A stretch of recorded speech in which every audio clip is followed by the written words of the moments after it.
agradecer-te por tua obra em nossas vidas. Confiamos em teu infinito amor, pois só tu és o Deus eterno sobre toda a terra e céu.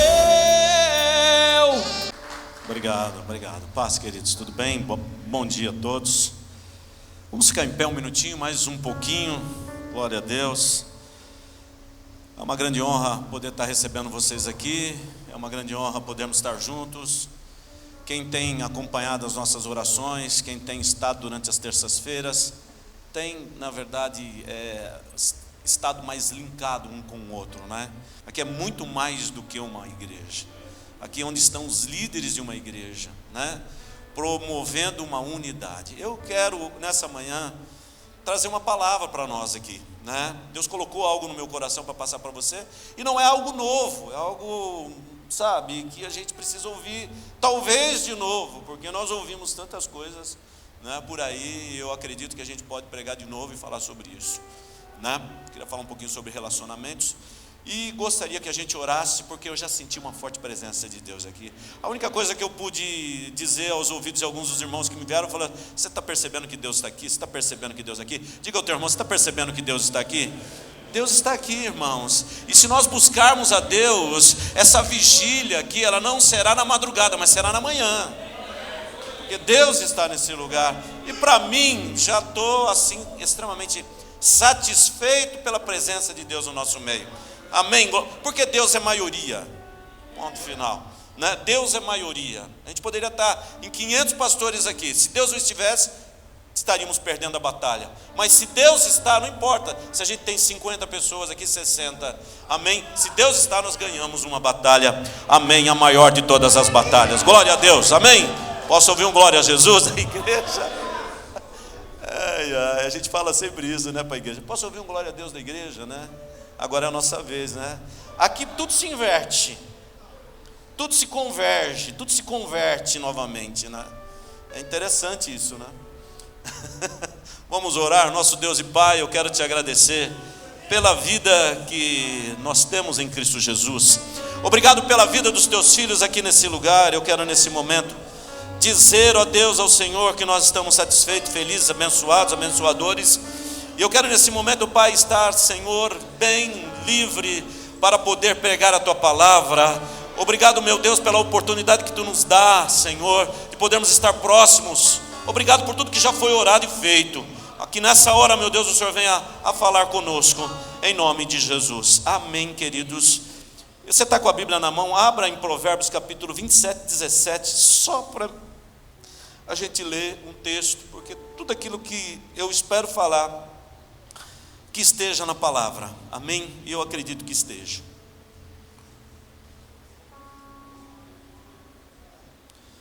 A minha tradução, ela diz assim: assim como ferro afia o ferro, as pessoas aprendem umas com as outras.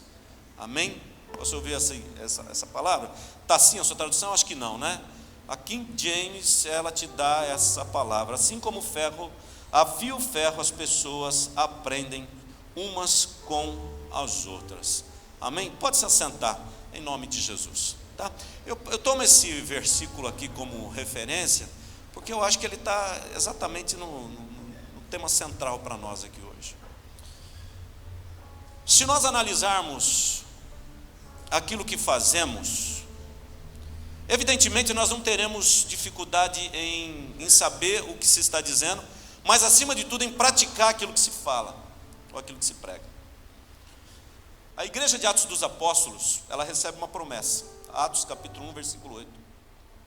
Recebereis poder ao descer sobre vós o Espírito Santo de Deus, ser-me-eis testemunhas, Jerusalém, Samaria, em toda a Judéia, até os confins da terra, né? Mas depois deles estarem revestidos desse poder e de haver o mover de Deus, o batismo com o Espírito Santo, que depois desse batismo, eles tiveram que se relacionar, eles tiveram que estar juntos. Ou seja, depois da experiência que a gente chama de o dia de Pentecostes, experiência pentecostal que eles tiveram que convergir suas vidas uns aos outros, e não teve jeito. A igreja crescia, humanamente falando, porque na verdade eles continuaram no partir do pão, eles continuaram nas orações, eles continuaram no jejum. Então a igreja deu um boom, né? Muita gente se converteu, mas depois dessa conversão eles tiveram que se relacionar. E é aí que eu gostaria de falar hoje à noite, nessa manhã aqui, essa relação. Porque eu vejo que os maiores problemas que a igreja tem hoje não está no problema com Deus. Embora eu vejo que tem muita gente que sai da igreja por causa de Deus.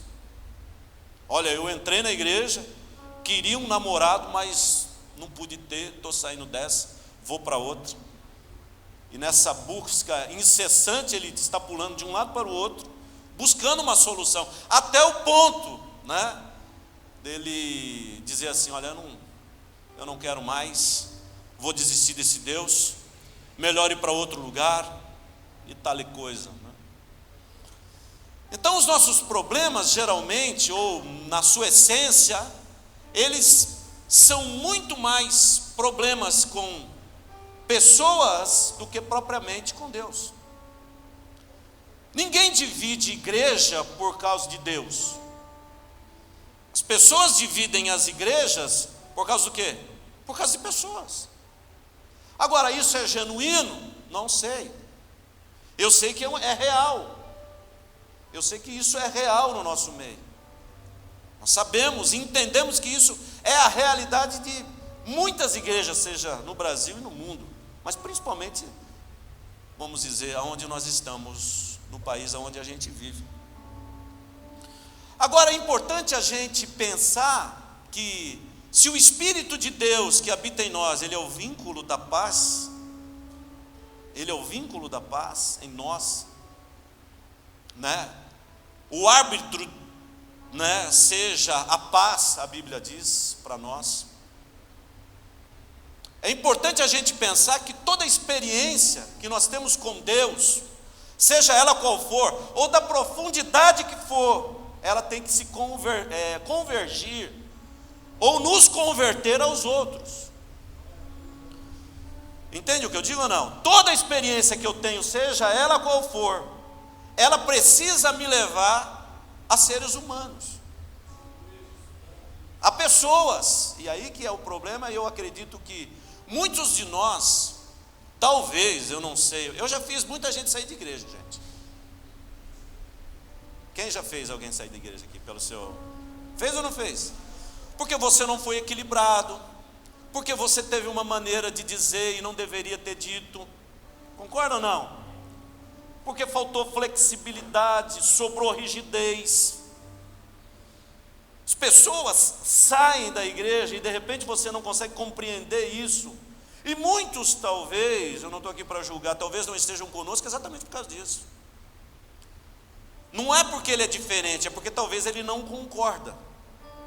E não concordar, absolutamente normal. Mas existem pessoas que, ou pastores ou líderes, que necessitam de mim, assim como eu necessito de você.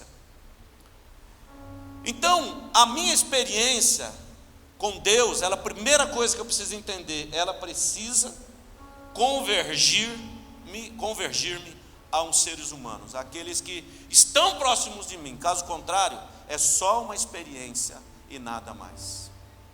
É só um fator na minha vida. Eu quero levar você a essa reflexão nessa manhã, porque eu acredito que isso possa trazer cura, né? Porque, embora hajam divergências, preste atenção no que eu vou lhe dizer, os relacionamentos que a gente tem, eles curam.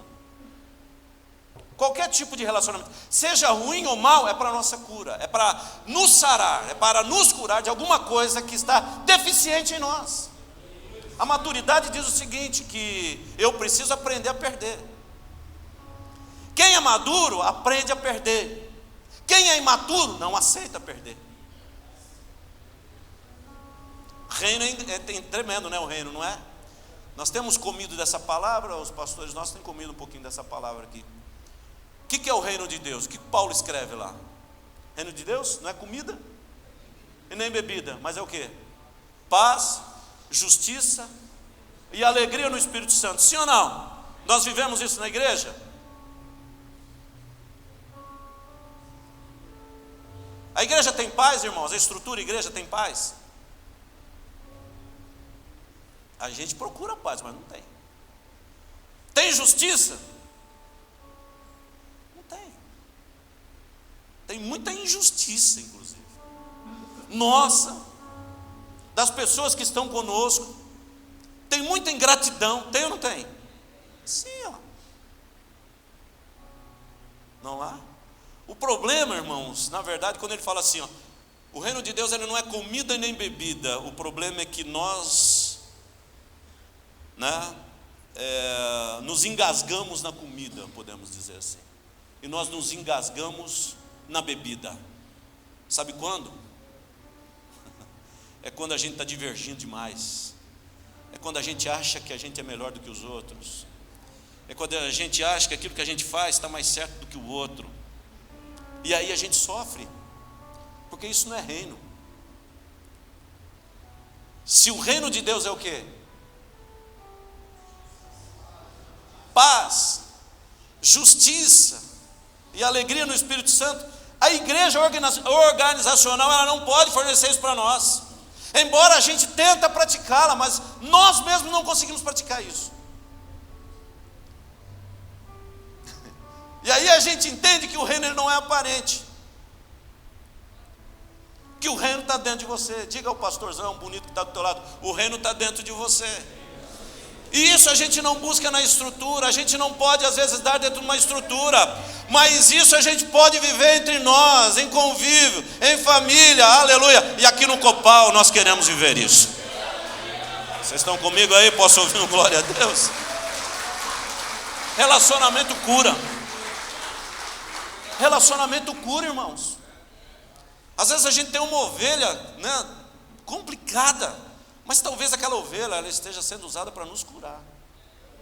Às vezes a gente acha que a ovelha é doente, mas nós que somos os doentes.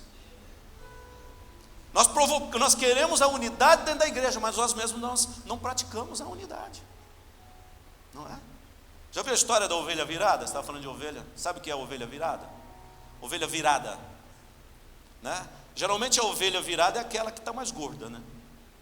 Então ela se coloca no terreno meio íngreme, vamos dizer assim, e ela vira. E ela vira com as perninhas para cima.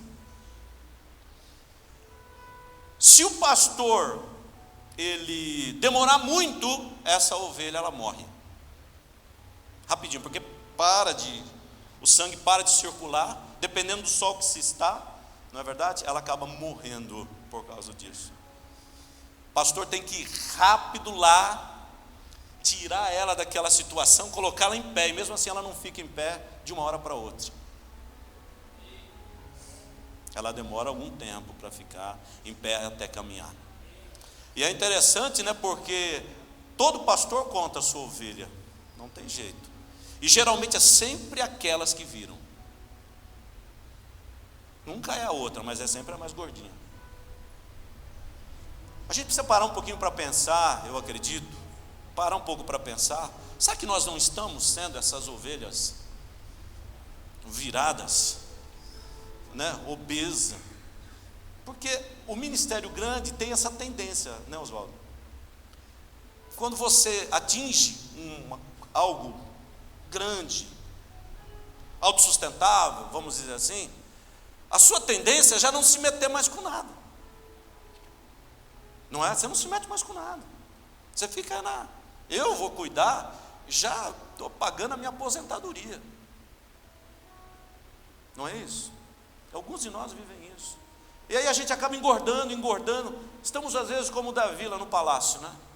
Que é um problema muito sério. Né? Um problema muito sério.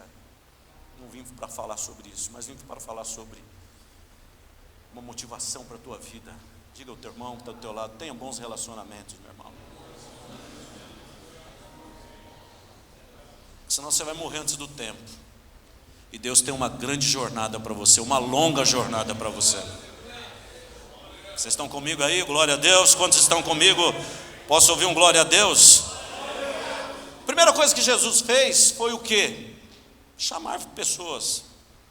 Eu acho tão lindo isso. Jesus sempre se relacionou com pessoas. E quando eu estou falando sobre isso, eu gostaria muito de levar você à reflexão de que não existe igreja sem vida. Não existe igreja sem seres humanos. E seres humanos, eles estão aí para dar problema, para criar problema, entende? Mas para nos tornar também pessoas maduras em torno disso. Jesus, a primeira coisa que ele faz é buscar vidas. E olha que interessante, mesmo depois de morto, ele já poderia estar com o Pai, ele volta de novo. Glória a Deus por isso. Isso é amor. Diga ao pastor que está ao teu lado, isso é amor. Você vê, mesmo morto ainda ele volta. Eu voltar, vou ter que ver o Judas de novo. Vou ter que ver, o Judas ele não poderia mais ver porque ele já estava morto, né? Mas ter que ver Pedro, ter que ver esses homens que andaram comigo. O que eu gostaria de falar, na verdade, é ter que ver novamente aquilo que a gente, né? Jesus era o Espírito Santo, era o próprio Espírito de Deus, irmão. Se você analisar as coisas como elas deveriam ser, eu garanto para você que você vai sair daqui hoje curado, abençoado, cheio. Quem é um homem cheio do Espírito Santo aí? Se nós nos meu irmão, que unção que está aqui hoje. Vamos dar glória a Deus aí, né? Tem algo poderoso aqui, meu irmão, porque preços estão sendo pagos, sacrifícios estão sendo feitos. Glória a Deus por isso. Então, Jesus era o próprio Espírito Santo. E ele fez questão até depois de morto aparecer. Paulo, a caminho de Damasco, né? Conhecemos a história, sabemos, não estou aqui para isso.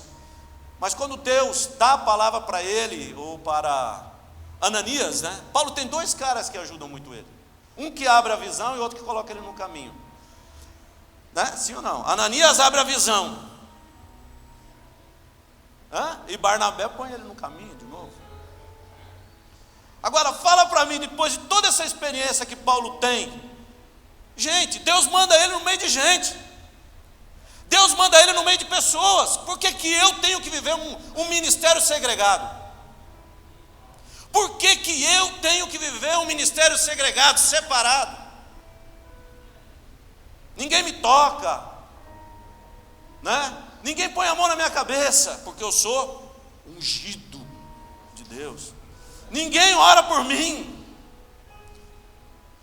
Certa vez, numa das nossas ceias de obreiros, que foi numa assembleia solene que nós fizemos, eu cheguei tão mal aquele dia, mas tão mal, se não me engano foi a última ou penúltima. Nós temos um negócio que se chama assembleia solene, está baseado em Joel lá, e é o dia do arrependimento. Eu cheguei tão mal, mas irmãos, pesado, ruim.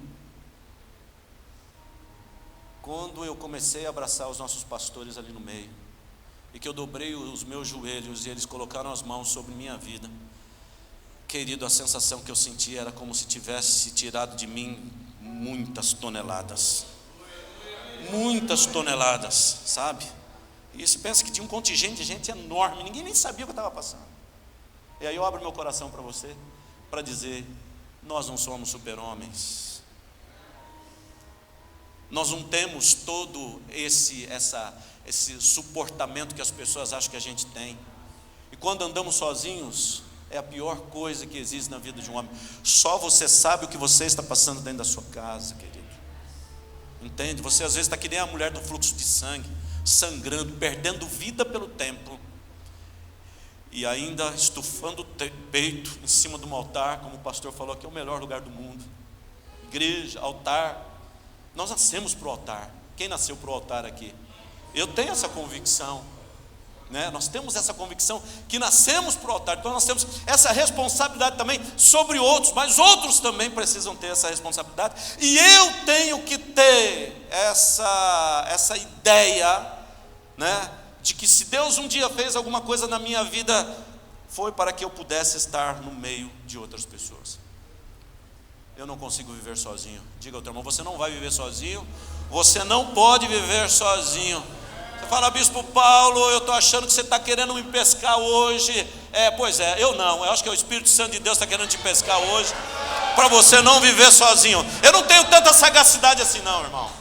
Eu não sou tão esperto assim não, mas eu tenho uma pessoa que te quer demais. Amém? Você é o cara mais próximo e tem que ser mais próximo de Deus. Você é o pastor da igreja. Paulo teve problema com os homens? Teve muito, né? Fundou igrejas, se relacionou com muita gente. Meu querido Paulo teve muito problema. Ele teve até problema com o mensageiro de Satanás, para você ter uma ideia, né?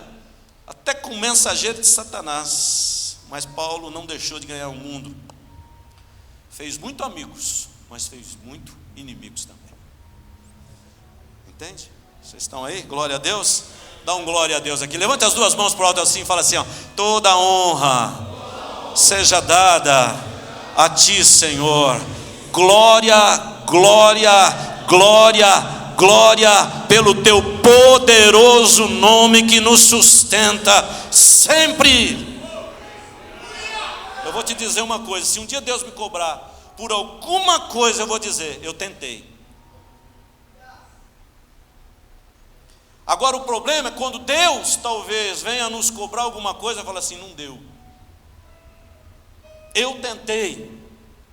E o que nós estamos fazendo aqui na verdade é tentar. Vamos lá então.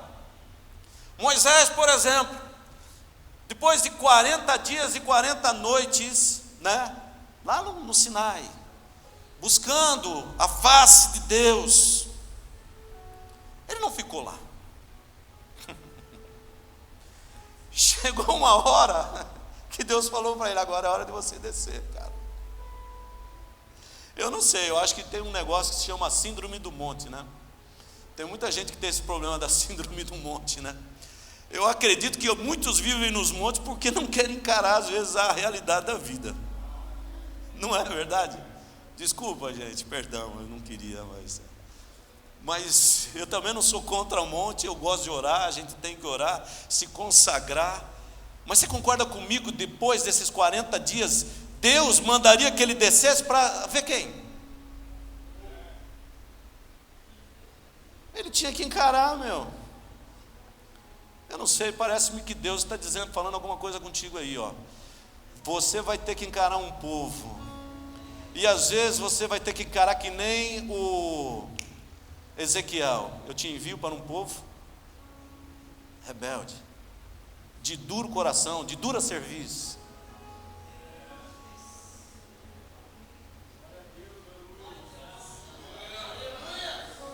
Dá um glória a Jesus aí então. Sobe no Sinai e fica lá. Mas tem uma hora que Deus fala assim para ele, agora desce, vai lá. Você tem que falar com o povo, você vai ter que encarar o Arão lá. Você vai ter que encarar o Arão.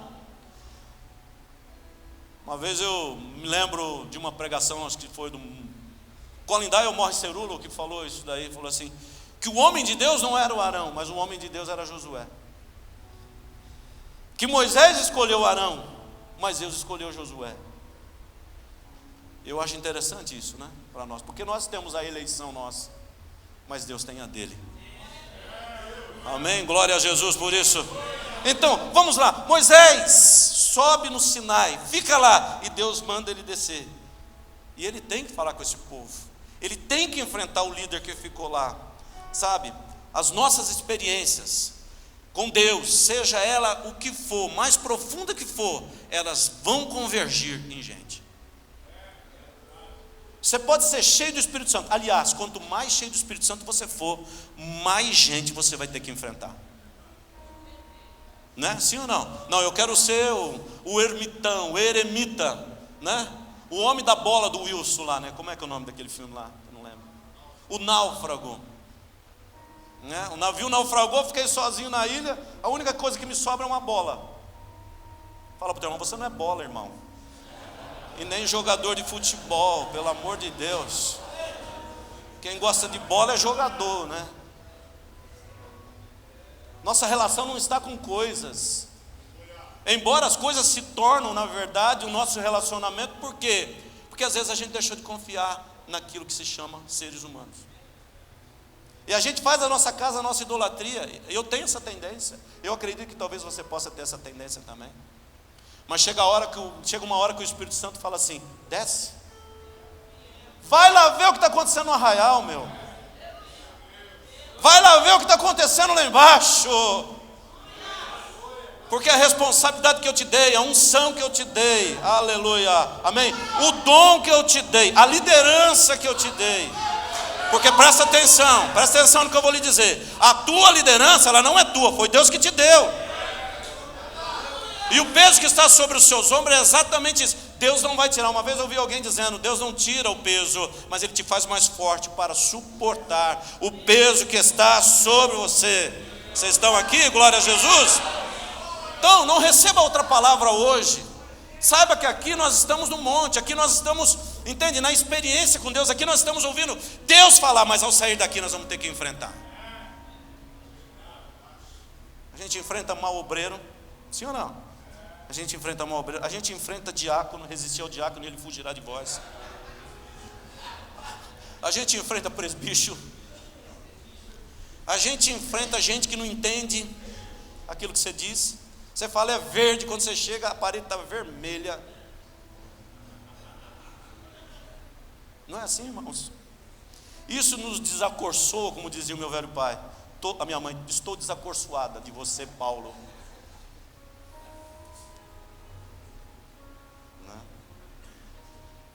A gente precisa entender que se a gente se enche do Espírito, Deus nos deu uma autoridade, e essa autoridade ela vai convergir em pessoas. Então, eu não posso acreditar de forma nenhuma em pastores, eu não posso acreditar em lideranças que não estão ligadas a pessoas, que não têm ligação com seres humanos. Eu não posso acreditar nisso. Eu vou acreditar sim naqueles que são cheios do Espírito Santo, mas que têm um relacionamento com pessoas convidas para a glória de Deus, né? Amém, glória a Jesus. Quando Moisés desce, será que Ur estava lá? Arão estava lá? Com certeza, né? Arão, Ur. Esses caras, eles foram suportados por Moisés também. Agora, percebe uma coisa interessante. Na hora que o braço de Moisés cansou, quem foi que levantou?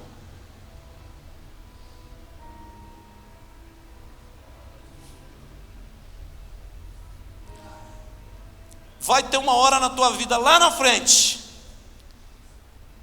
que aqueles que de uma certa forma a gente falou, esse está desaprovado talvez, são os caras que vão levantar o seu braço. Porque na vida é assim, hoje, irmão, a gente é uma coisa, hein? Os pastores mais antigos sabem o que eu estou falando aí. Hoje nós somos uma coisa, mas lá na frente a gente vai ser outra. Hoje a gente levanta o braço de muita gente, mas amanhã alguém vai levantar o nosso. Entende ou não? Quem pensa no futuro aqui, dá uma glória a Jesus aí. Teu futuro está chegando, filho. A gente olha para a carinha do pessoal aí. Eu perguntei para o pastor: quantos anos você tem? Eu falei: eu não estou acreditando que é tudo isso,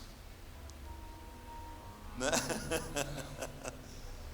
Porque tem cara de novo. A gente come, bebe, né, dessa raiz de Jessé. A gente fica novo. Não é verdade? Quem diz que o Roberval tem 70 anos? Ninguém.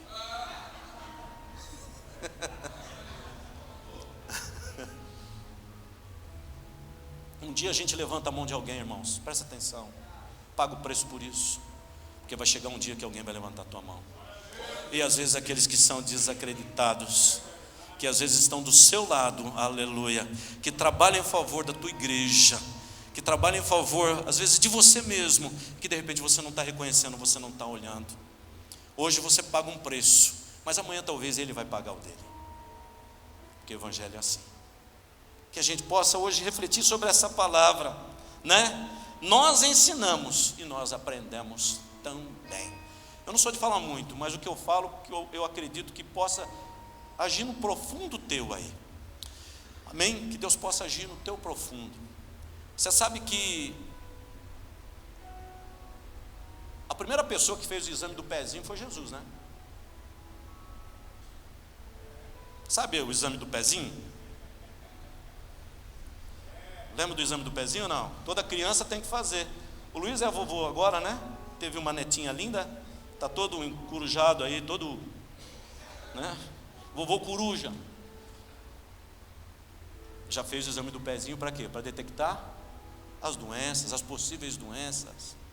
Jesus fez o exame do pezinho nos seus discípulos.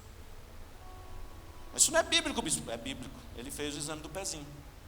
Ele mandou que eles lavassem os pés um dos outros, para detectar que doença.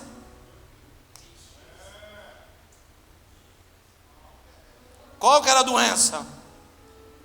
Fala para o teu irmão: orgulho, a soberba, a altivez, a jactância na vida deles. Façam isso, ele disse a eles. Exame do pezinho. Tem muita gente que depois de velho, está precisando fazer o exame do pezinho, irmão.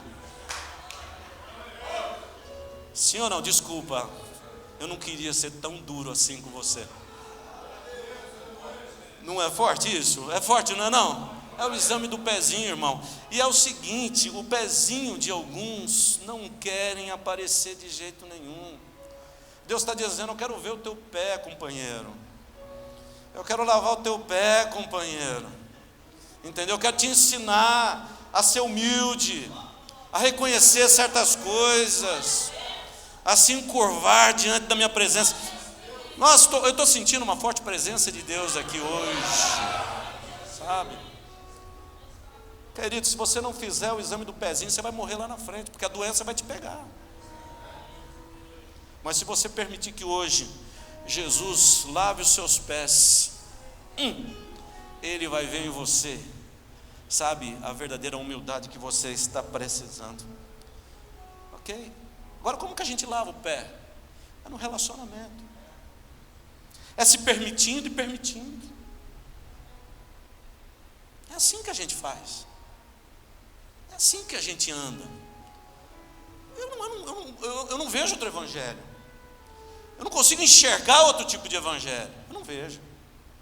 O evangelho que eu vivo é esse. Se eu estiver errado, um dia eu terei que prestar conta diante disso. Mas eu tenho plena certeza, meu irmão, que nós estamos no caminho certo para a glória de Deus. Saiba disso. Toda experiência que você tem, chamado, experiência sobrenatural, vai convergir em relacionamentos humanos. Vai convergir em relacionamentos humanos. E aí você pode ser aprovado, desaprovado ou reprovado. Não sei. Uma coisa eu tenho por certo: nós todos estamos aprendendo. E aquele que bate no peito para dizer assim: eu sei tudo, você pode estar certo de uma coisa: você vai ter que ir para o hospital, tirar o seu sapato, tirar a sua meia e falar assim: faz o exame do pé, porque o orgulho vai te matar. Amém? Que nessa manhã aqui a gente possa quebrar, né, essas taças do orgulho próprio nosso, nos envergar na presença de Deus, sabe, e dizer: Senhor, eu estou aqui, humilde aos teus pés. Deixamos um pouquinho de lado a questão de ministrarmos e não sermos ministrados. Tenho certeza, meu irmão, que você vai chegar na tua igreja e você vai ver diferente. Você vai viver diferença. Eu não precisava nem pregar hoje aqui.